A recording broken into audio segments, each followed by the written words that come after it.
African youth. Believe in yourselves and anything can happen. Absolutely. I mean, he has an incredible story that Yeah. will only make you want to cry. I'm having goosebumps now trying to speak because I remember at some point he was considered, so many things negative, talked down on. The industry even shunned him. So let's not forget that. Now they're celebrating him. There was a Yeah. point where the industry kind of like, even some radio stations were not playing his song because they felt that, back home. I mean, it's good to bring this story to the fore. Yeah. That irrespective, even if the whole system is against you, I mean, when it's your time, you're just going to shine. Yeah. But what we need to shoot for is not just winning the World Music Grammy, but actually just like best album overall of the year. That should be the target. That's exactly what we should look forward to, because people need to understand that the Grammy also has categories, and we hope to get more higher, bigger categories as we proceed. And we have a story of a gentleman who just left Asia and decided to just come to Africa, and you just announced, and we hear of things that happen on social media, like someone comes on Twitter and just posts that, hey, you're fired. And we hear presidents coming to speak on Twitter, and then it's a statement, generally. But this time it's a gentleman who just went online and said, I'm coming to Nigeria, and boom, he moves. I mean, who does that? Well, so yeah, we have a fantastic guest today. He's currently in Abuja. He's basically, I don't think he's going to leave Nigeria now, but basically two weeks ago, he just started putting stuff out on LinkedIn and basically reaching out to everybody that had anything to do with energy access in Nigeria and just said, I'm coming. Wow. So he built a business. He's Australian. He built a business in Cambodia and Philippines, and he knew Nigeria was the next place. Wow. So he just showed up. So I met him and one of his team members, fantastic. So I wanted to get him on the show to give us a bit of that energy of why he came to Nigeria. So Afnan Hannan is our guest today. So he's this founder and CEO of a company called Okra. And so we'll ask him about what that, in Nigeria, okra is food now. Not food, that's soup. Soup, yeah. So, but he'll talk about that. I think he's going to change his Nigerian brand to be called Okra Soup or something, but we'll see. So Afnan, welcome to the show. How are you this morning? Thanks. Yeah, thanks very much. Well, I never thought in my trajectory Nigerian radio star would be one of the things I'd be able to put on my resume. So I'm pretty excited. Nice to meet both of you. All right, energy. Well, before you become a radio star, you have to say something amazing today that'll become a soundbite that will replace all the excitement about Burna Boy winning a Grammy. So you got to think about what that perfect. All right, so no pressure.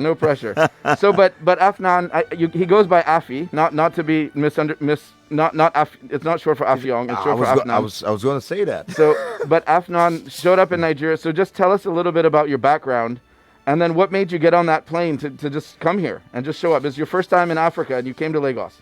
I love that. So tell us what happened and why you did that. Well, do we want to go there right from the start? Well, I guess, why I came here, like I'm working in energy access, right? Like we want to see people get access to power, and this is a challenge all over the world. I mean, when I was young, like me and my brothers, we grew up in Australia, but I'm a brown guy, right? So I was born in Bangladesh, but we grew up in Australia. Okay. And I remember all of us, like we were growing up in this one room, but we were hustling, right? Like we learned to make robots, we learned to make electronics, websites, all of these things. And I remember going back to Bangladesh and asking some of my cousins and second cousins, like, what are you guys going to do when you grow up? And they're like, hey, we don't have the same opportunity as you do. Like, you grew up in Australia. And I thought about it a bit, and I'm like, well, yeah, you're right. Like, I live a pretty privileged life in Australia, but at the same time, like, half the stuff that I know and the things that I want to do, that's come from, like, the internet, and not me learning this stuff from school, learning it from, the wealth of information that the world has on the internet. And I think everyone can actually access that. And since then, it's been a passion to make sure that, the roughly, 1 billion people at that time who didn't have energy, that they can get connected as fast as possible. And then bringing that back into kind of Nigeria, right? It was like, so yeah, I did a bunch of work. I worked in building automation. So that's taking like tens of thousands of data points and automating things through software and controls. And after a while, I was like, okay, cool. I got what it takes. Now I'm going to start actually solving the problem that I felt was, part of my calling. And yeah, we've been smashing Asia for the last 4 years. So Philippines, Indonesia, Cambodia. We got the tech ready. It's smashing it. It's working. I'll tell you about it in a bit. But why Nigeria? Nigeria is the place in the world. Like 10% of the global off-grid population are in Nigeria. And every Nigerian person that I meet, like whether it's online or whether it's in Australia, they've just got this energy, this passion, this drive, and they're bloody smart, right? And I'm like, man, we gotta get in there. Like, we gotta help contribute to the solution of getting energy access out to these 80 million people. So that's why I jumped on the flight. But if you want to hear a funny story, it's like every time I told someone I'm going to Nigeria, they were like, "Are you serious, man?" And I'm like, "What do you mean?" And they're like, "Nigeria is a difficult place to go." They're like, "You're going to get, like, shit's going to go down. Business is going to be hard. You're going to come back crawling on your feet." And I was like, all right, that's a place I need to go. See if we can cut it over there. That's a mindset shift right there. Yeah. So before you ask your question, I want to say one thing. So he came actually with a Nigerian colleague. So one of the executives in his company is Nigerian. Wow. And this is the crazy thing. That guy left Nigeria about 13 years ago, but his mother's best friend was my Hausa teacher in secondary school. They came from Cambodia. I'm like the fifth person they meet in Nigeria, and I'm like, dude, you came from this part of Jos. I know your family. Wow. So it's crazy. Anyway, that's some kind of divine connection, if you like. Yeah. All right. Okay, so go ahead. Yes, quickly. First, I need to bring the listener on up to speed. First of all, we're streaming live on our social media platforms on Facebook and on YouTube. You could view our guest and also see Wiebe looking so amazing this morning, and find me putting on a jacket just to make sure I could accommodate some of the breeziness that comes with the AC working in the studio here. But you can find out and more on our streams. But we are discussing on Power Solutions unlocking new business models for last mile households. And we are taking lessons from Asia. And our guest, like you heard, is the one we call Afi. We can call him that. He's the co-founder and CEO of Okra Solar, or his name is Afnan Hannan. Well, let me go to the next question, because it's straight to business. On Power Solutions, we're looking for how we can bridge the gap. We're looking for how we can bring, the main conversations on how we can fix the power problems on our continent to the fore. You have a personal vision to close an energy gap of about 800 million people across the entire world who are without power. And this is quite ambitious, if you ask me. How do you hope to achieve this, my friend? Yeah, well, I'd like to start by maybe disagreeing a slightly bit, Collins. I don't think it's so ambitious, right? Like, if we look at the numbers, like, we invented electricity, like humans, we invented electricity in the 1800s, right? We landed humans on the moon 50 years ago. And yet today there's 800 million people without power. Like, surely we can address that issue, right? So what's going on? Where do our priorities lie? I think that's the start of how we have to think about it. And we can go further. The U.S. military alone is spending about $800 billion a year on their military budget. And I calculate it's going to cost less than $300 billion to energize every single person on the planet. So yeah, I mean, it might be ambitious, it's a big thing, but we can definitely do it.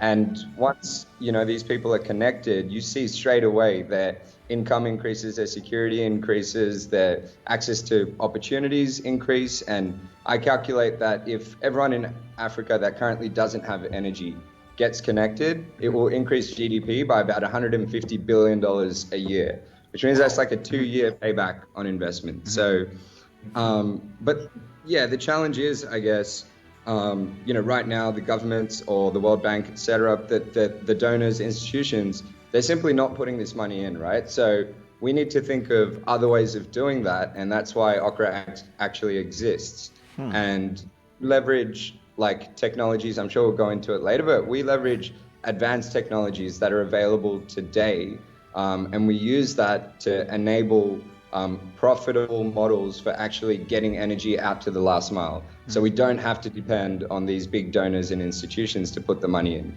We'll just get it done because it makes economic sense.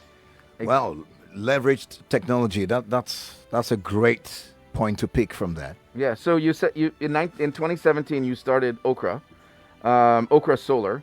And so just give us a bit of the history of the company. I know you talked about, I think you were in tech before, and you used all that training and all the, robots and everything you built when you were a kid. and you put them all into Okra. So first of all, where does the brand name come from? Is it the same Okra we know here? And why did you choose that name? Because I know the Nigerian audience will love to hear that. And then also, but more importantly, what exactly does it do? What does your technology do? You know, we knew we were coming to Nigeria. We know Nigerians love okra soup, so we picked it 5 years ahead of the game, right? All right, good. No, I'm kidding. But actually, the story is kind of similar. So, me and my co-founder, we had just won a grant. Like, it was like $100,000. And we were having dinner, and we've got to tell them what the name of the company is that the money actually comes to. So we were writing it down. We were like, you know, distributed smart IoT solar technologies. And we're like, no way, we can't have that as a company name. And then he's like, what should we call it? And I'm like, dude, it has to be something beautiful, like a brand that everybody loves. What's a brand that you love? And just then we're having dinner, and he chops up his vegetable. And as he's picking it up, he's like, what about apple? I love apple. As he's saying apple, you can see the cross-section of the vegetable he's eating, which is the okra. And it's so beautiful and it's so perfect. And that's how it happened. We're like, okra, that's the one for us. Wow. Very interesting to hear. I mean, that's a very interesting story. I'd like to know. Now, let's talk about the technology, all right? It's known for as what you call a mesh grid, right? Technology. Can you explain what mesh grids is to my audience and how it compares to traditional electrification solutions that most of us are familiar with? What's the difference? What is this mesh grid about? Yeah, sure. So I guess the genesis story, to kind of talk a bit to what Wiebe said, because I didn't answer his question fully, was that when we went to Cambodia, we were going to these remote villages, and some households had enough money to basically buy a solar home system. And what we saw was that there's a house with a massive solar home system. They paid like $1,000 for it, but they're just running a few light bulbs. So they're literally just wasting so much power, right? And then next to that house, there's another house that's trying to run like a rice cooker, and they've got a small system, and they're just complaining of blackouts all the time. Mm-hmm. And they're like trying to plug temper into their battery and just get all the juice out. And we just saw an opportunity. We're like, all right, you know, some systems have so much extra power and other households are getting blackouts. So, you know, what if we just connected all these systems together, and then you could actually share and pool the resources that are available? So that's kind of the genesis of the story, but how it came up. But then at the end of the day, you need to make a business or a solution that's going to fit the problem that the market actually has, right? And so we looked at the existing solutions, and there's two solutions, and they've both, you know, done a really good job of fitting the problem. One is a solar home system. We just talked about that. It's really, it's quick to set up, but it can waste a lot of power and be really inefficient. The other one is a mini grid. And a mini grid is, you know, it provides significantly more power. Like for the engineers out there, like you can have like 100 kilowatt mini grid, and then you can serve like 100, 200, 300 households, and they can use a lot of power for like rice cooking, washing machines, all of that. But the challenge with that is, and I'll ask you this question, do you know what the second, or let's say first, second, and third largest costs of a mini grid actually are in that order? You're asking us? Yeah. I'm good at asking you. Let me guess. The distribution. Yeah, well, you guessed right. Most people don't, right? Most people think. But I guess you're an expert in this space, right? So, you know, significantly more than the cost of the solar panels is actually the distribution. So laying down the cables and getting the power to all of the households. And that's because all of the power from where it's generated has to go through this single cable. So you need high voltage and you need thick cables that cost a lot of money. So what Okra did was we were like, okay, cool. Well, we know that solar home systems are really easy to install, but we need the interconnection of them to pool the resources so we can use them more efficiently and people can use more power. And that's what we did with the mesh grid. It's basically like a plug and play system like Lego. You can go to any community and just plug all these solar home systems together. And interestingly, because power is only going from one house to the next, node to node, rather than from the centralized point all the way to the end, you've only got a small amount of power over the cable, and you're reducing the distribution costs to roughly 1/10 of the distribution size that you need. which was a pretty big innovation. And there's a lot more in terms of the IoT and stuff, but that's how the mesh grid works. All right, if you're viewing us on Facebook, that's very interesting, and you want to share with us how the weekend went for you with the no power, no fuel, because it was a very hectic weekend for most Lagosians. You can share on Facebook. Don't call. Just share on Facebook. Drop your comments there. I already saw a number of comments on Facebook at Nigeria Info 99.3. How did you survive the weekend? Did you wish if you had solar or some solution like the mesh, you would have had a better life? If only Afi had been here 4 years ago. I mean, we'll probably not have that challenge. We wouldn't right? have this challenge, yeah. So, guys, share with us that on social media. Yeah. So, look, I mean, I know we talked about this a bit, but you came from, Indonesia, Cambodia, Philippines. These are all countries that also have off-grid populations and so on. And then you decided to come to Nigeria first in Africa. Now, most entrepreneurs, if they aren't already in Nigeria and they're coming to Africa, they'll go to Kenya, maybe Rwanda, maybe Ghana, maybe Senegal or South Africa, something like that. But most people don't come to Nigeria first. They say, okay, let's learn in Africa for beginners, and then later on we'll come to Nigeria, where the market is, but also where it's a lot tougher. So why Nigeria first? Why didn't you test it somewhere else and then bring it here once you kind of proved it in Africa? Yeah, I mean, I think I touched upon a little bit of it before, but it's basically like this is where there's 80 million people. It's the biggest market in the world, and I think importantly, one of the things I've noticed coming here is like every meeting interaction that I have with Nigerian person, local people, like they've got this energy, this spirit, and just the sheer intellect and the hustle and drive to make things happen. And so our model, right, as I mentioned, is we provide technology and tools to local utilities and developers to actually go out and get energy to these communities.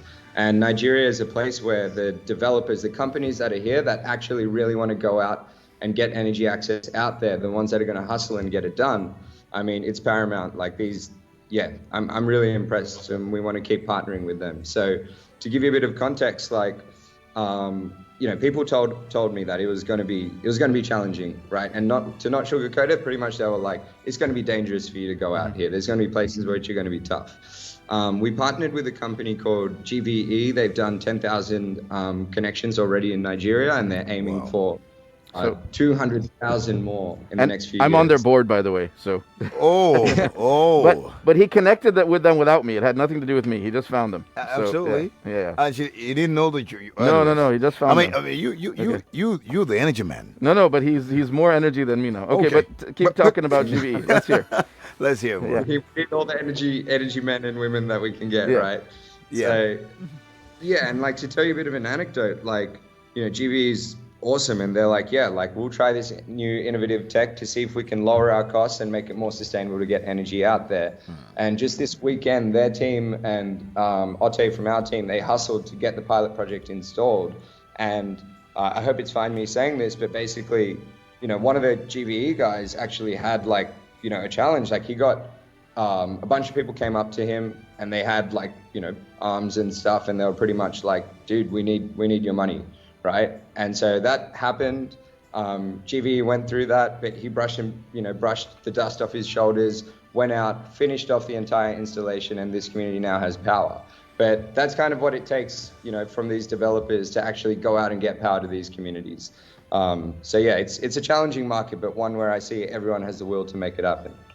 Obviously, you are, engaging with a lot of outfits here, but you're already talking to some energy companies. Now, let's get more about the feedbacks, all right? Do you have plans to reach other African countries, so where you can pilot the tests? I mean, we'd like to know. Are you talking to and all that? Yeah, sure. So I think, the one thing to look at is like the challenge and the opportunity in Nigeria is just so huge, right? So we really want to put a lot of focus and effort into going deep and working with all the partners here. We're talking to, a number, and we're getting, we'll have 3 to 5 pilot projects off the ground within 6 weeks of actually landing into this country, right? So that's really exciting. But at the same time, now that we're getting these projects off the ground, I looked at some of the data from the first pilot project. These houses are using, up to one kilowatt hour a day of energy in remote areas, which is awesome. They're using so much power. But this goes way beyond what any of these like World Bank and Like any of the reports that people are writing in the industry, they're like 200 watt hours per day is what rural people will use. But the project that's been deployed over the weekend, we can see they're already using 5 times as much power. Wow. So that's exciting. We want to focus on Nigeria, but at the same time, we're getting requests from other neighboring countries. So Benin, we're going to be doing a pilot project there. And within the next few years, we'll be expanding throughout all of Africa. But yeah, right now, there's a lot for us to do here. Yeah. But I hope you stop by Cameroon too. I mean, just. So he's Cameroonian, by the way. So if you need to go to Cameroon, let him know. Yeah. Okay. Sweet. So just also then on regulation. So is there tell just briefly about the regulatory environment in Nigeria? How does it compare to what you've seen in Cambodia, Indonesia, etc.? And then are the regulations such that the work you're doing can already be done now, or does something need to be switched to make it kind of fit the regulation? Cool. Yeah, that's a big question. So Nigeria, for everyone listening, they've really led the way in off-grid energy regulation, right? Let's celebrate that, man. Let's celebrate that. A lot of Nigerians need to hear that. Say it again, please, sir. Can you say it one more time? Yeah, Nigeria has led the way, and I'll tell you how. So they've put together. Okay, so firstly, what they've done is they're like, look, the government doesn't have the capability to energize every single person right now. Fair enough. There's 80 million people without power, so the private sector needs to step in. So what they've said is that the private sector can actually go out to these communities, create an agreement with the community for how much they're willing to pay, and then start serving them electricity at that price. So what makes this different from other markets in Asia, and I'm not going to mention any countries, but this is actually quite interesting, and yeah, it's very fascinating. So in some Asian markets, right, because imagine people in Lagos are paying 15 cents per kilowatt hour, right? But the cost of getting energy to Lagos is much lower than the cost of getting energy out to rural areas.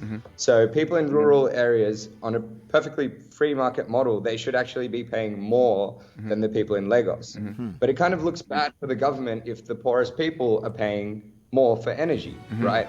So in some other markets that I've been in, the government has actually stopped the private sector from rolling out because they're like, that will stop us from getting votes if they have to pay more. So our solution, rather than enabling them to energize, is going to be, let's give them a free lighting kit, something really small, really cheap, that will make them happy, and that will make them vote for us, even though they're not going to get the productive use of energy that they want.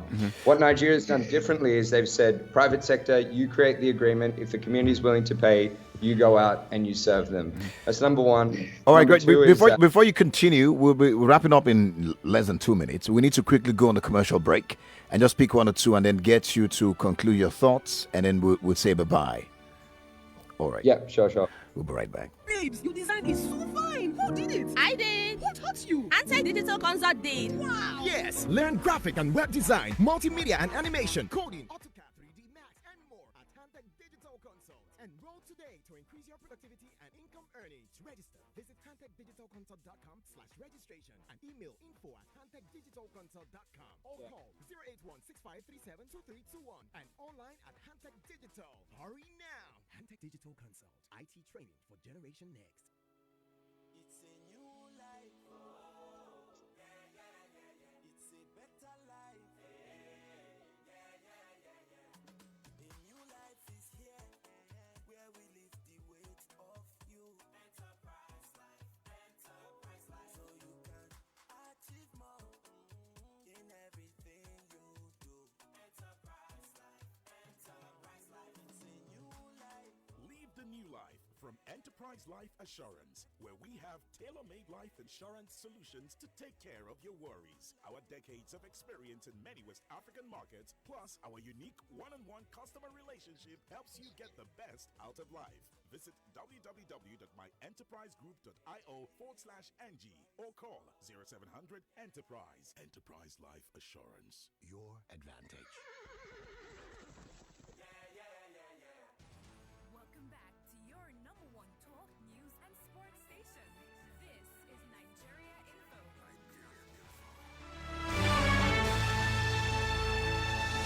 Well, welcome back. You're still listening to Power Solutions Wiebe, Boer, my co-host, are together having this conversation with a special guest, the CEO of Okra Solar. He's Afnan Hannan, you call him Afi. And we talked a lot about a lot of things. He's the man who has talked about how leveraging on technology, giving lower costs, giving a solution that is cost effective. And also, in 6 weeks, this gentleman has already put out a number of projects. And then, of course, Wiebe is also in the mix because, Wiebe, anything power, Wiebe is right at the front of it. And that's right. But before we let you go, because our time is fast spent, I think Wiebe and I noticed that, you've been making some videos online and you're pitching in random places like airports. Now, how did it come about that quickly? And do you have a message specifically for Elon Musk? And what would you say? I mean, he listens to Nigeria Info. Elon Musk listens to Nigeria Info. Jack Ma has been on his show. So I mean, an accomplice of Jack Ma. I'm a friend of Jack Ma. I've been on the show. And I know Jack Ma will be next very soon. So, yes, people listen, even on the global front. So what would you tell Elon? All right, sweet. So this is the elevator pitch, right? Exactly. And this is to Jack Ma and Elon Musk. But basically, right, 800 million people in the world, they're in the dark, right? They don't have power and nobody knows anything about them in terms of data, right? We built IoT technology and this can enable us to energize these people rapidly at about a fifth of the cost of grid extension. It's going to happen. And once these households are connected, they're digitized. They've got access to digital education. They've got digital finance, right? We're going to be able to unlock 800 million minds and they're going to generate more income. And that income is going to come back to boost the global economy. So my pitch to Elon Musk would be like, look, man, space is awesome. We all love space, but humans have dreams too. And there's 800 million people that can contribute to more dreams like yours. So just let me pitch you. I'll talk to you and we'll see what we can do together. Oh, great. That's it, man. Wow. I think that's the thing that's going to go viral. It has to go viral. Elon will see it by latest tomorrow. Get this to Elon Musk. Get this to Elon Musk. Exactly. Or Aliko Dangote, one of them. They've got to listen. Yeah. Someone has to listen. All right. But thank you so much. Yeah, so Afi, that was fantastic. Great stuff. And I think, again, we just love your energy. Thank you for coming to Nigeria. Thank you for, understanding the opportunity here and to now use your technology to try and solve the problem here and make Nigeria a greater country than it already is. So thank you very much.